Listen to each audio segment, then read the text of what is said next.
ಕುಂಬಳೆ ಜಾತ್ರೆಯ ಬೆಡಿ ಉತ್ಸವಕ್ಕೆ ಸಂಬಂಧಿಸಿ ಬೆಡಿ ಸಮಿತಿ ಪದಾಧಿಕಾರಿಗಳ ವಿರುದ್ಧ ಕೇಸು ದಾಖಲಾಗಿದೆ.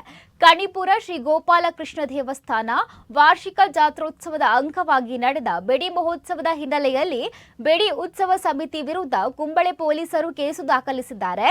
ಸಮಿತಿ ಅಧ್ಯಕ್ಷ ಸದಾನಂದ ಕಾಮತ್ಗೆ ಸದಸ್ಯರುಗಳಾದ ಲಕ್ಷ್ಮಣ ಪ್ರಭು ಕುಂಬ್ಳೆ, ಸುಧಾಕರ ಕಾಮತ್, ದಯಾರಾಜ್ ಎಂಬವರ ವಿರುದ್ಧ ಕೇಸು ದಾಖಲಾಗಿದೆ.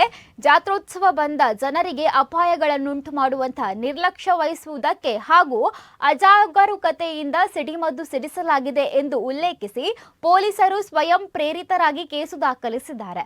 ಪ್ರಸಿದ್ಧವಾದ ಕುಂಬಳೆ ಬೆಡಿ ಉತ್ಸವಕ್ಕೆ ಕಾಸರಗೋಡಿನ ಕುಡ್ಲು ಕೇಳುಗುಡ್ಡೆ ರಸ್ತೆಯ ಮೊಹಮ್ಮದ್ ಕುಯಿಯ ಪತ್ನಿ ನಸೀಮಾ ಉದಾಸೀನಮ್ಮ ಎಂಬವರಿಂದ ಸಿಡಿಮದ್ದು ಖರೀದಿಸಿ ಪ್ರದರ್ಶನ ಏರ್ಪಡಿಸಲಾಗಿದೆ.